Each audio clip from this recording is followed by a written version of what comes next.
Well, hello and welcome to Bingewatch, the podcast where we take a look at the hottest new TV and film releases on streaming television platforms. I'm Hannah Fernando, the group editor of Woman and Woman and Home magazine. And I'm Ian McEwan, writer on TV and Satellite Week, What's on TV and TV Times magazines. And today we're looking at the new releases for the week, starting Friday the 29th of March 2024, including Sally Wainwright's epic Disney Plus adventure Renegade Nell, starring Louisa Harland from Derry Girls, and Ted Lasso's Nick Mohammed, and This Town, a new BBC series set during the 1980s ska music revival in the Midlands. And we'll also be checking out Apple TV's Steve Martin documentary, Steve, and Ewan McGregor playing a Russian aristocrat in the Paramount Plus period drama, A Gentleman in Moscow. But first, Ian, what is in the news, please? Martin Compston of Line of Duty fame and Anjali Mohindra will star in Prime Video's three-part psychological drama Fear as a couple who move to London where they are unsettled by their new neighbours. And in Netflix's political thriller The Choice, Saran Jones, brilliant, will play a newly appointed British Prime Minister whose husband is kidnapped. I said last week was good. This is even better. This is a classic week, which is good news because it's the Easter break coming up, Hannah. So plenty of good stuff to binge on. We're going to start on BBC One and BBC iPlayer with a new drama series called This Town. And here's a clip. If you don't get away, you just become what everybody already thinks you are. I've got to do something to stop myself thinking nothing is worth doing. Dante, I've got lots of tunes in my head. I could do the tunes, and you could do the words. What you say? Bang goes the gong. All along I've been wrong. How could I have been so thick? Words need music. So this arrives on Easter Sunday, 9 p.m. BBC One, and then episode 2 on Easter Monday at the same time and channel. Then it will be shown weekly, but there will be a box set available on the iPlayer. So that's that out of the way. It's from Mr. Stephen Knight, who created Peaky Blinders. And yes, we're back in the Midlands. Cast your mind back, Hannah. Well, you're too young, actually. I'll cast my mind back to when I was at university and the specials were top of the charts with Ghost Town, all about sort of urban decay and youth violence and alienation. Well, Knight, who grew up in the Midlands, has written this new series, which is set in the early 1980s in Coventry and Birmingham, and it's about troubled youngsters who form a band as part of the burgeoning ska revival scene. Now, Hannah, as you know, I am in a ska band called The Irregulars, so this is right up my street.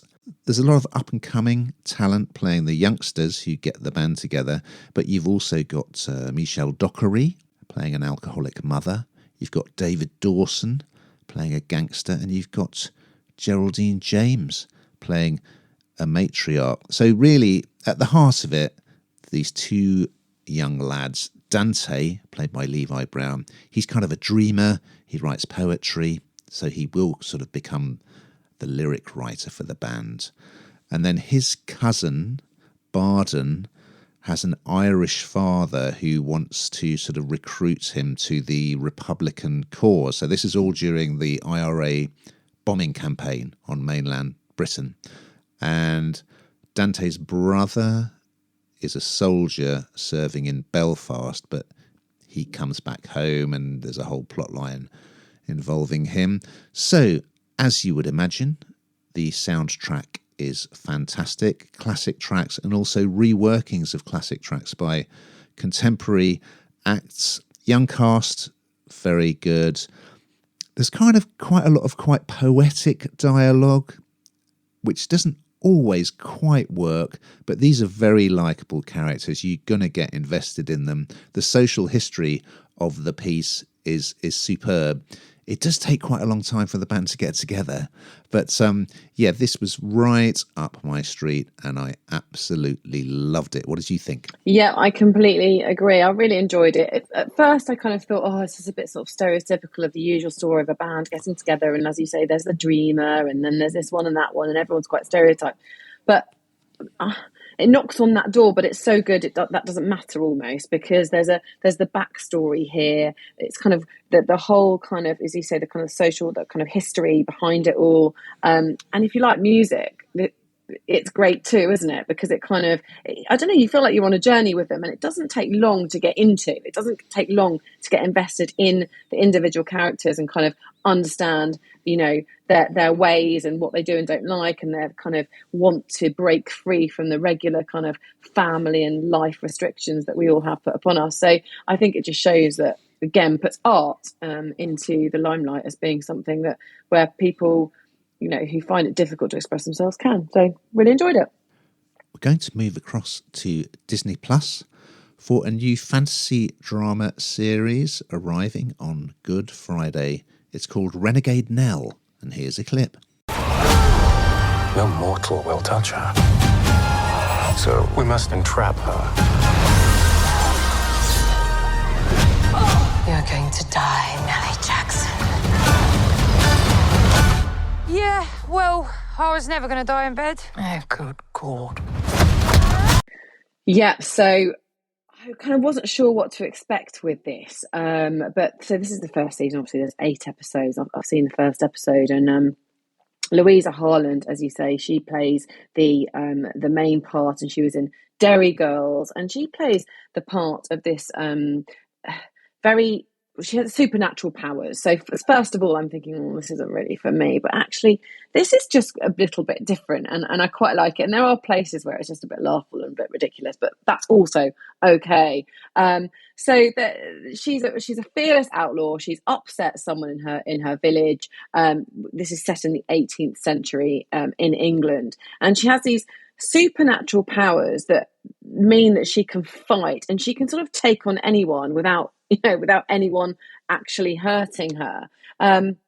So she's on the run because, as I say, she's upset someone in her village, this local landowner's son, Thomas, played by Jake Dunn, and she comes. I mean, everybody by the end, she creates absolute chaos. So she even becomes known by the Queen. That's how notorious she becomes. And she's called Nell Jackson, but everyone calls her Nellie, and that's a theme the whole way through. My name is not Nellie,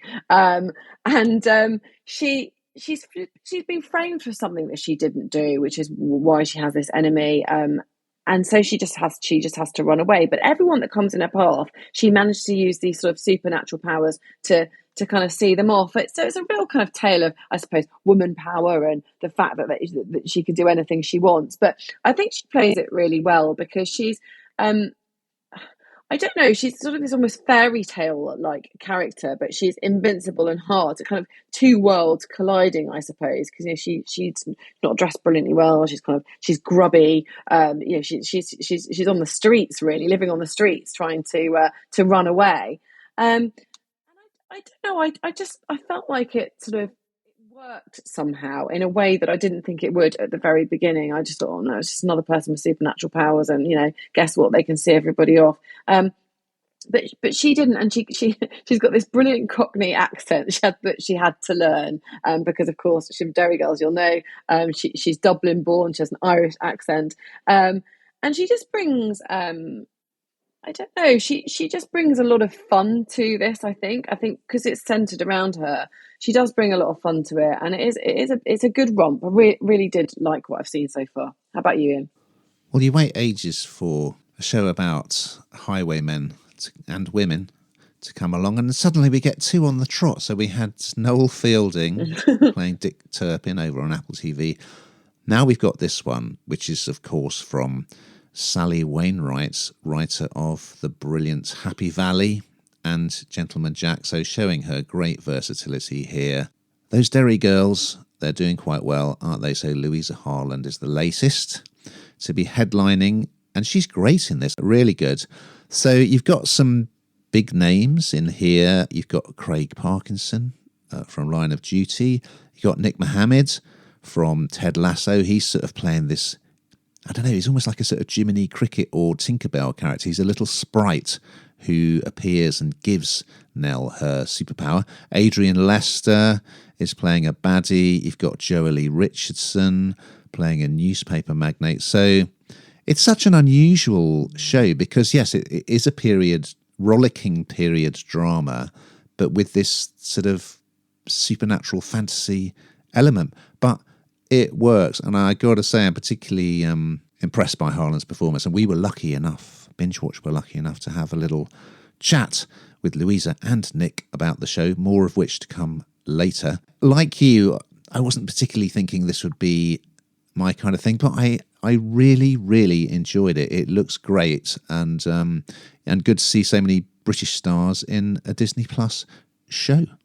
Over on Paramount Plus, also arriving on Friday, we have a new period drama series called A Gentleman in Moscow, and here is a clip. State your name. Alexander Ilyich Rostov. Occupation. It's not the business of gentlemen to have occupations. Your class is a threat against Russia. Therefore, it is the judgment of this committee that you be returned to the Metropole Hotel, where you will remain for the rest of your days. This stars Ewan McGregor. I think he's one of our great actors. Of course, he was in Trainspotting. He's done Star Wars as Obi-Wan Kenobi. In this, he is playing a Russian aristocrat who is imprisoned in a Moscow hotel for more than 3 decades. And I'm pleased to say that they don't try and do the sort of generic Russian/Eastern European accent. Everyone just does it in their own accent, which I have to say I prefer. So it's an 8-parter. It's based on a novel. And yes, McGregor is Count Alexander Rostov. And at the beginning, it's post the Russian Revolution, okay? He's come back to Russia. He was in Paris, I think. And he's on trial because they're putting all the aristos on trial. But because he wrote a communist poem when he was younger, rather than being executed, they say, well, you've got to stay in this posh hotel in Moscow. You mustn't leave. If you leave, you'll get shot. And it's a very opulent hotel, but he's stuck up in a little kind of attic room, which is like the servants' quarters. And it all takes place inside the hotel. So it's fascinating. It's actually shot on location in the north of England, in various cities in the north of England. McGregor is, as always, he's great. He's got a very good moustache in this. And he befriends this little girl in the hotel who sort of shows him all the back ways and the corridors and secret passageways and so on. And then years later, she comes back as an adult with her own daughter, and he looks after that little girl.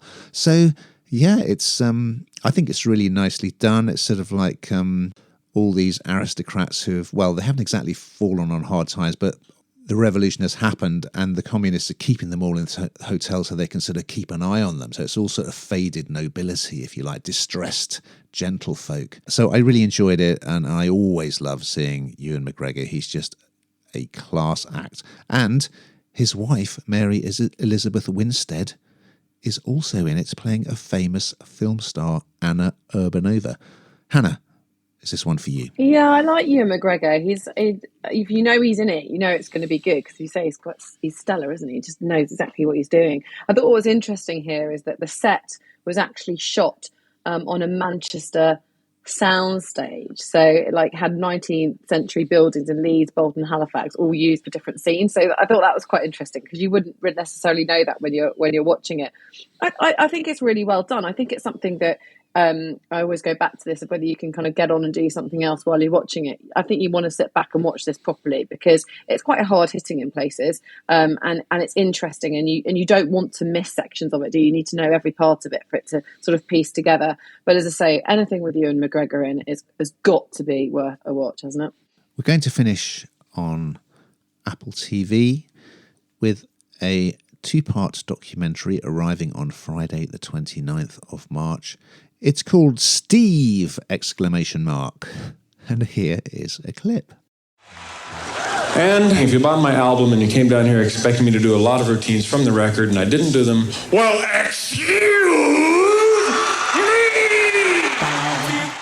This guy was getting people so happy. I always thought, this just does not happen. And it did. Yeah, so I've obviously enjoyed watching Steve Martin over the years, but I'm not sure that I knew that much about him. And this is a new documentary, as you say, made by Apple TV Plus, and this looks back at his lifetime and where it started, which I suppose I just didn't know enough about him. In my years, it's been him in movies, and yes, he's funny, but I didn't realise that he actually started out as a comedian, completely a comedian, and that was it, a stand-up comedian, in fact. And this is really interesting because it takes you right back to the very beginning of that and how he kind of changed the face of comedy. And it features contributions from Tina Fey, Jerry Seinfeld, Eric Idle, all talking about how he sort of changed the face of comedy at that time. And it was quite sort of slapstick in places. It was quite sort of, some of the stuff that I watched on there, I thought, I don't find that very funny. But the audience are absolutely rolling around. So, of course, it did really well. Now, the first episode is narrated largely by him, by Steve Martin, and it's using all that archive footage. So you see it, there's some in black and white. You see him on stage doing what, as I say, how he started out, and it wasn't until I think he was in his 30s he kind of turned his back on comedy and went into the kind of, I suppose, acting and doing that kind of. Because I think my first outing with him was Father of the Bride, which of course he was really funny in. And then the second episode is more about him and what sort of, because he was actually somebody who was very, very anxious. He was anxiety ridden, and the idea that he would be able to go on stage or even become the kind of person that he's become today in the public eye, even to him by his own admission, is quite something. So you really learn a lot about him, because quite often with comedians there's quite a big backstory, isn't there? There's a reason, or they hide behind that, and in this instance exactly the same thing with Steve Martin. So I felt that it was really interesting documentary. I learned a lot about him, and if you like Steve Martin, then it's definitely one for you. But if you're not, that phased, you'll still learn a lot. So definitely worth a watch. Ian? I really enjoyed it, and like you, I learned a lot that I didn't know, because I know Steve Martin very much from films like The Three Amigos, which is just superb, and LA Story and Roxanne. There's some interesting stuff about his relationship with his father, which wasn't great, and also in part two, the fact that he became a father himself quite late on in life, and his thoughts about that. Yeah, his days, he was kind of like one of the first megastar stand-up comedians, kind of arena-filling stand-ups with an absolutely fanatical fan base. So that was quite interesting. You can tell that he really felt the flops of his film career very deeply, but of course he had a lot of successes as well. And then latterly, I don't know if you've seen on Netflix, I don't know if it's still on there, but there's he now works as a sort of double act with Martin Short, who was in Three Amigos with him, and they're hilarious, kind of taking the mickey out of each other, and it's a sort of mix of songs and kind of jokes, and really good act. So he's doing that these days, and I think he much prefers being part of a double act, because it's, the life of a solo performer, it's quite a lonely one. And he does talk about how he never really kind of let people in, he was quite closed off. Although, of course, he did, I think among his previous relationships, Victoria Principal, of course, I think he was married to. Anyway, if you're a Steve Martin fan, even if you're not hugely, it's a really interesting and moving story, actually. And I thoroughly enjoyed it. Recommended. Before we move on, I just want to flag up that Bingewatch was lucky enough to get an exclusive interview this week with Nick Mohammed and Louisa Harland from the new Disney Plus series Renegade Nell, which, as we said earlier, arrives on Good Friday. And that will be released as a bonus Bingewatch podcast very soon. So keep an eye out for that. It's good stuff. Now, we've got to that time, Hannah, excitingly, where we find out what you've been binging on over the last week. Well, you'll be pleased to hear my Saturday night was fine this week, because Saturday Night Takeaway was absolutely back and absolutely brilliant. Of course, the Celebrity Big Brother final. And also, I did dip into Married at First Sight because, well, why not? For myself, quite a bit of music going on Sky Arts. There was a documentary about the specials. On Netflix, I watched Talladega Nights, the great film comedy starring Will Ferrell and Sacha Baron Cohen, doing this French racing driver. Hello, Ricky Bobby. And of course, Celebrity Bake Off is on at the moment, and that's always good fun, especially Danny Dyer. He was very good value. Now, we've just got time to look ahead to next week's offering. So what is on the Binge Watch menu, Hannah? Colin Farrell plays an enigmatic LA private eye caught up in a web of secrets in the Apple TV drama Sugar. And this is the big one. Get ready. Rufus Sewell and Gillian Anderson will star in the Netflix drama Scoop, which is all about Prince Andrew's car crash TV interview with Emily Maitlis. I cannot wait. Me either. So we look forward to those and much, much more. But in the meantime, listeners, keep watching.